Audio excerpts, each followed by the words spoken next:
What's up, and welcome back, or welcome if it's your first time, to the Barely Relevant series, or Geekborn in general. So, the Barely Relevant series is similar to the 6 Degrees of Kevin Bacon, where you take your actor and try to connect them to another actor through movies. But we take one actor and connect them to the next film in the series that we're going through. So, we are doing that here now. If you haven't been able to tell, if you've been watching these videos, that I'm basically just picking movies and shows that I grew up with, in my life, and talking about them because, I kind of want to. So we followed Brad Garret, who played Bloat the Blowfish in the modern Pixar classic Finding Nemo, and he is in an even smaller role in this film, which is kind of full of celebrities and different cameos here and there, along with some of their other roles. But I enjoyed this film a lot as a kid. We're talking about Night at the Museum. So it's pretty easy to guess kind of what's going to happen with the movie based on the title. But let's get this Fox-made, now Disney-owned show on the road. So we get the opening credits that show us around the museum, showing us some of the exhibits that we'll be becoming very familiar with in some way or another just in a bit. Whenever the film gets on the roll, we see Ben Stiller plays a character named Larry Daly. He is a down on his luck father who shares custody with his ex-wife. His ex-wife is engaged to this douchey-looking business guy who's Paul Rudd, who I didn't even realize was in this film until I was rewatching it again and making it for this video, which is kind of crazy. So, also, in this 2006 movie, Ben Stiller's character wants to make a VR gaming golfing range, but he's got to wait for the technology to catch up with his idea because the tech isn't that good. But I think that that's not actually a very bad idea with some of today's tech. But he has all these big ideas, and even his son, who's like 10 or so at the time, tells him that he might need to get a real job. His one job that's left at the temp agency that he goes to, and it's a museum job.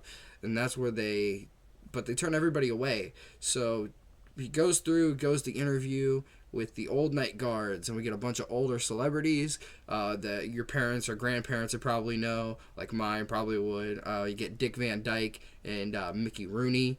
Ben Stiller's character gets a tour from Dick Van Dyke. He points out the pharaoh and his tablet, specifically telling him that it's 24 karat gold and worth a fortune. So keep Bruno Mars away from that 24 carats.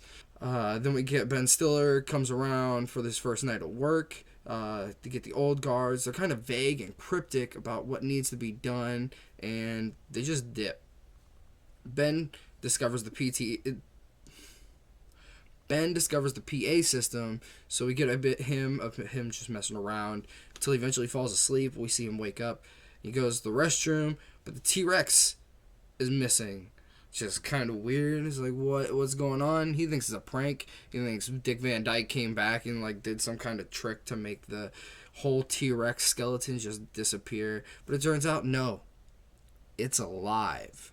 And for plot convenience right now, everything's going to come to life a little bit slower than all at once like it usually does, to keep Ben Stiller make it a little easier for him on his first night.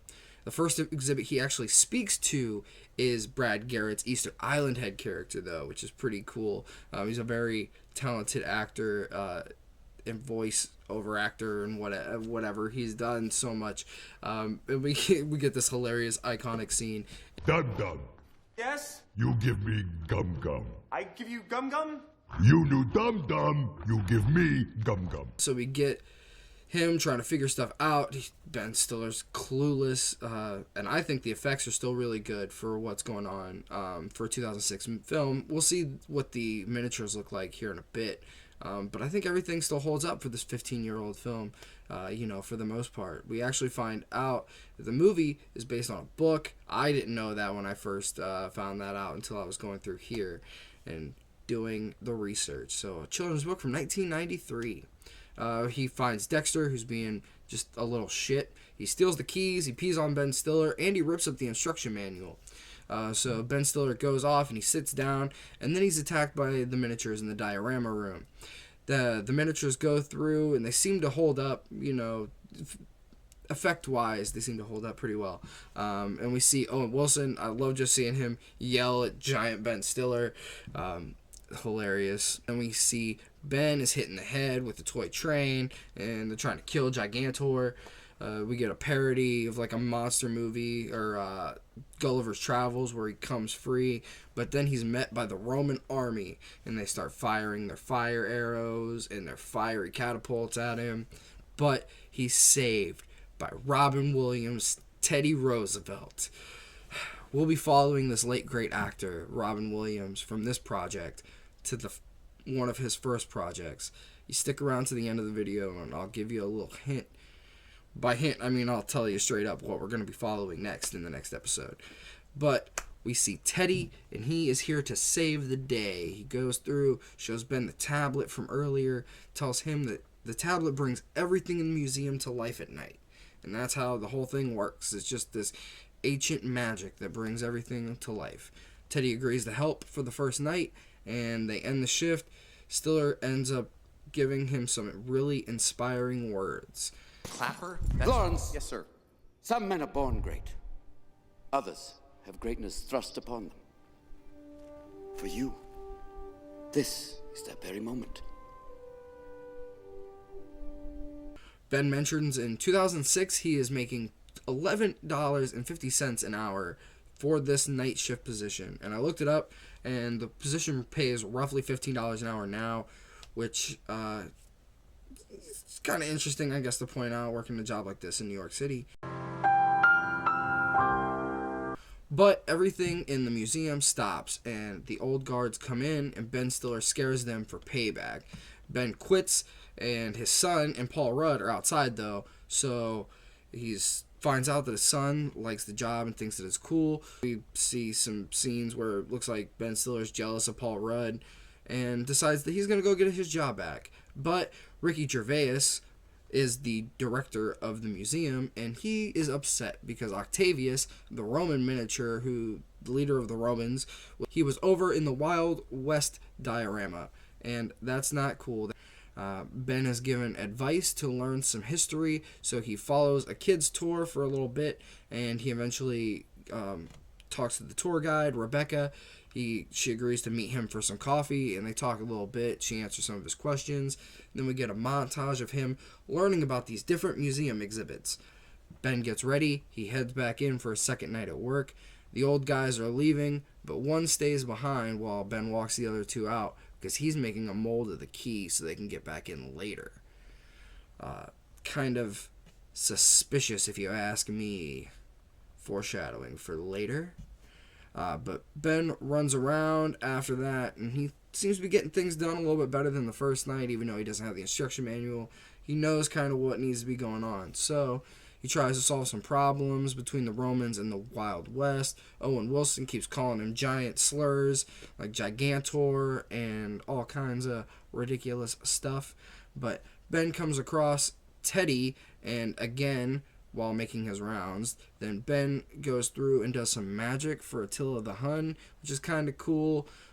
Somehow, though, Dexter stole the keys while he was supposedly locked in the African mammal room, and he opens the room. Ben follows him, but the Romans and the Wild West are at this huge battle right now, taking over the whole entire diorama room's floor. He gets distracted. That's long enough for Dexter to go through, find a window, unlock the window, and open it. But as soon as that happens, a caveman comes through, finds a fire outside, gets super excited, hops straight out the window. Ben Stiller then has a slap fight with the monkey. Yeah, Ben Stiller has a slap fight with Dexter the monkey, extending that out longer so I can show the clip of it. Then Teddy shows up, Ben gives him the keys, but he sees the open window. He rushes outside to try to save the caveman, but the sun comes up and he turns to dust like a freaking vampire or something. He takes the keys from Teddy's hand at the end of the night and decides that, he's going to try to be a great man. But, again, there's a mess. He gets fired. Of course, He gets yelled at and fired in front of his son and a couple of his son's friends, but he convinces Ricky Gervais to give him another chance. So he goes through to see his son. His son is upset because he thinks his father got fired, but he goes through, tells him he didn't get fired, and wants to show him what happens where he works. So Ben sees Rebecca, and he's about to start locking things up at the end of the night when he takes his son to work. He tries to end up telling her how everything's real. She thinks he's lying and trying to make fun of her, doesn't believe him at all, which, I mean, makes sense. It's kind of ridiculous that everything comes to life at night, but it is what it is. So he tries to show his son that everything comes to life, but for whatever reason, it's not coming to life. And he goes to the tablet, or the room where the tablet's supposed to be, and it's gone. But they see out the window that the old guys are outside, and they're trying to steal a bunch of stuff, and they're trying to frame this dude for it. The tablet works on the old guys, apparently. They make them feel younger, and they get a little bit of a pep boost. Dexter ends up opening up the loading dock door, and a bunch of animals start escaping.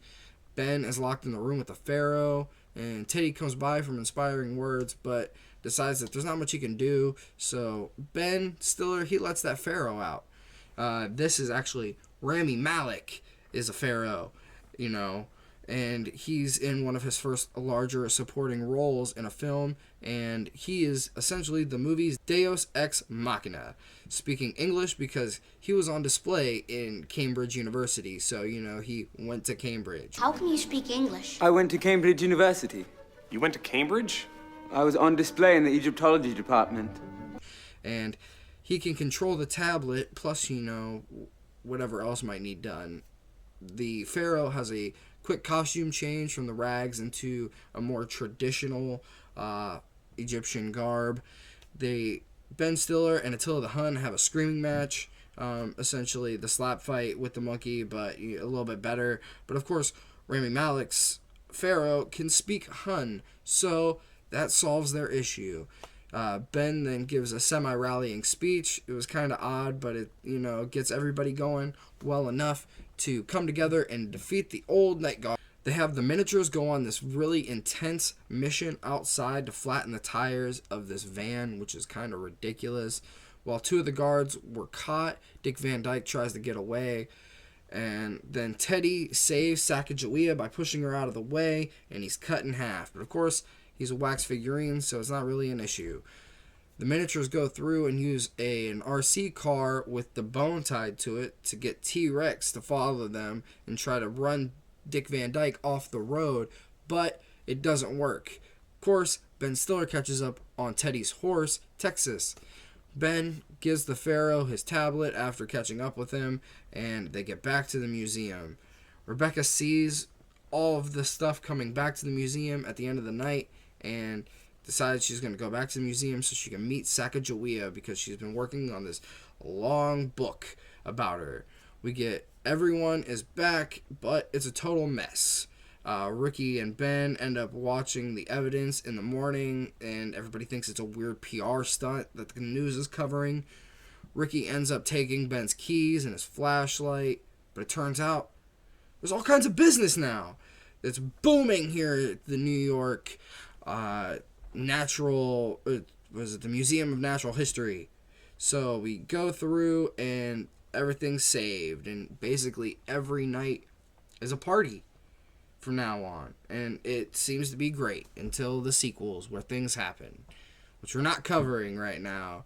We are on to our exploration journey. We are going way back in the past. Like I said, we're going to follow Robin Williams onto one of his first projects ever, which was Mork and Mindy.